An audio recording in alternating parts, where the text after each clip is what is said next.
Mensonge du fitness, ce sont les glucides qui te font grossir. Récemment, des nouvelles modes en nutrition, fitness, musculation et livres aussi dans les rayons de la Fnac ont poussé les glucides au rang de criminels de la santé. On leur trouve tous les défauts qui mènent à la perte de notre civilisation. Pour ceux qui ne le savent pas, les glucides sont tout ce qui est riz, pâtes, sucre, pain, blé et les fruits, tous ces aliments-là en gros. Et avant toute chose, regarde bien cette vidéo jusqu'à la fin pour comprendre tout le mécanisme. Like la vidéo, abonne-toi et clique sur la cloche pour recevoir de prochaines notifications.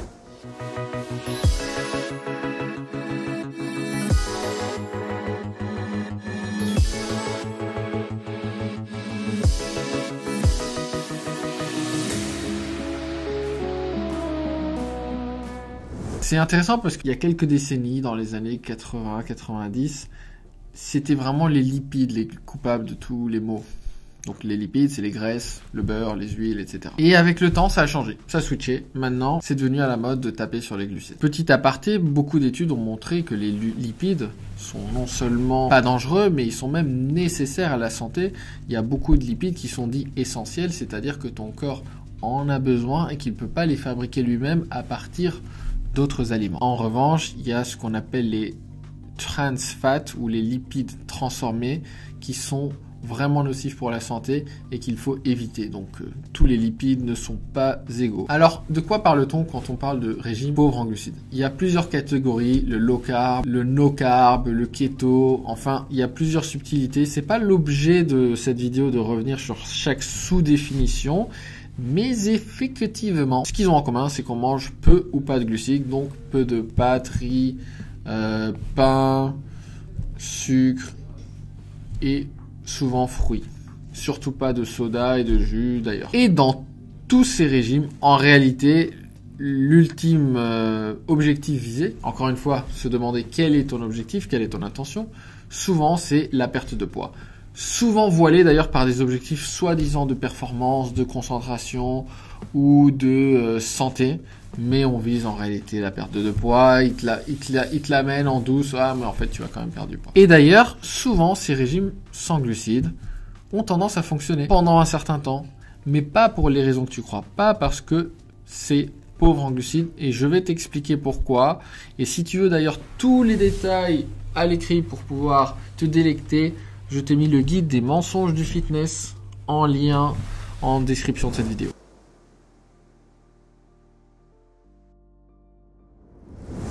Alors de quel crime les glucides seraient-ils coupables? Avant tout, de nous faire grossir. Ensuite, de diminuer notre métabolisme. Et puis évidemment, ils créent du diabète en créant les horribles pics d'insuline. Et pourquoi tant de haine? Cela vient de la relation qu'ont les glucides avec une hormone extrêmement importante dans le fonctionnement du corps humain qui s'appelle l'insuline. L'insuline, c'est quoi? C'est l'hormone qui régule ta glycémie, c'est-à-dire le taux de sucre dans le sang. Quand ton corps envoie de l'insuline dans ton sang, ton corps va avoir tendance à retirer le sucre qui est dans ton sang et à le stocker. Donc, le raisonnement fallacieux qui est fait est le suivant. L'insuline augmente le stockage de gras, les glucides augmentent la production d'insuline, donc manger des glucides fait prendre du gras. Et ce raisonnement provient d'une mauvaise compréhension du vrai rôle de l'insuline.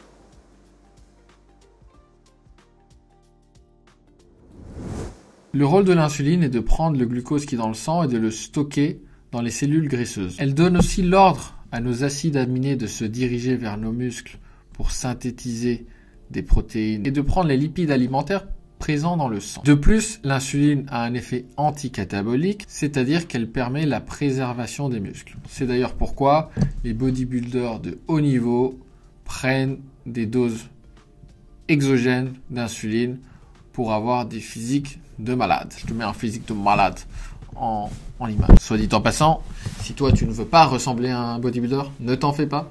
Sans hormones exogènes, tu ne ressembleras pas à un bodybuilder. Si ce que tu veux, c'est justement, plutôt que de ressembler à un bodybuilder, d'avoir un physique fit et athlétique, en bonne santé, qui rayonne la vitalité, prends un appel avec un coach Alpha Body. Je te mets le lien en description.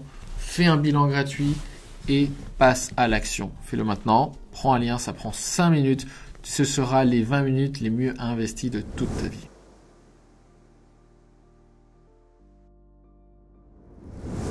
Pourquoi ça ne marche pas? Parce que l'insuline va avoir un effet local dans le temps. C'est-à-dire qu'elle va dire à ce glucose dans le sang, allez les gars, il faut se stocker, que ce soit dans les muscles pour être utilisé sous forme d'énergie pour faire du sport par exemple, pour bouger, ou dans les graisses qui sont tes réserves d'énergie. Mais, si tu continues à manger trop de calories, ce processus va être répété autant de fois que nécessaire et tu vas continuer à stocker.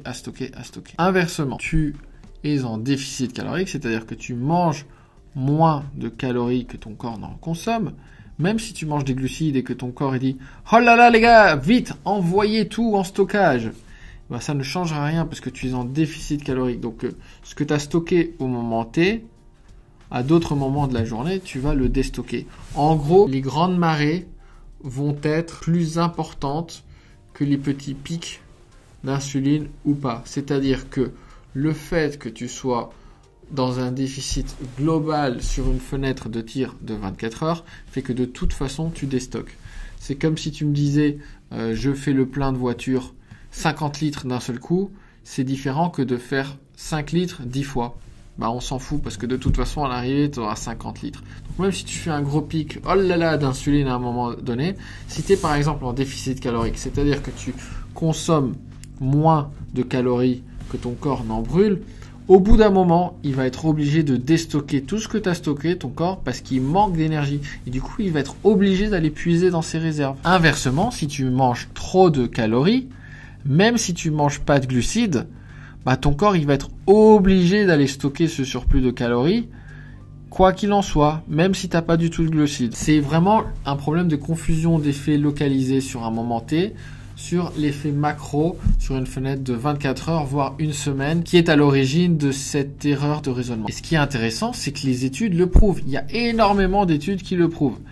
À déficit calorique égal, que l'on mette plus de glucides ou moins de glucides, ça ne cherche absolument rien à la perte de poids constatée. Par exemple, une étude à l'université de Pennsylvanie a séparé deux groupes d'obèses en deux catégories. L'un avec un régime pauvre en glucides et l'autre riche en glucides. Au bout de 12 mois, les deux groupes avaient des résultats similaires. Dernière mise en garde, attention, quand on fait un régime faible en glucides, parfois la perte de poids est plus rapide au début.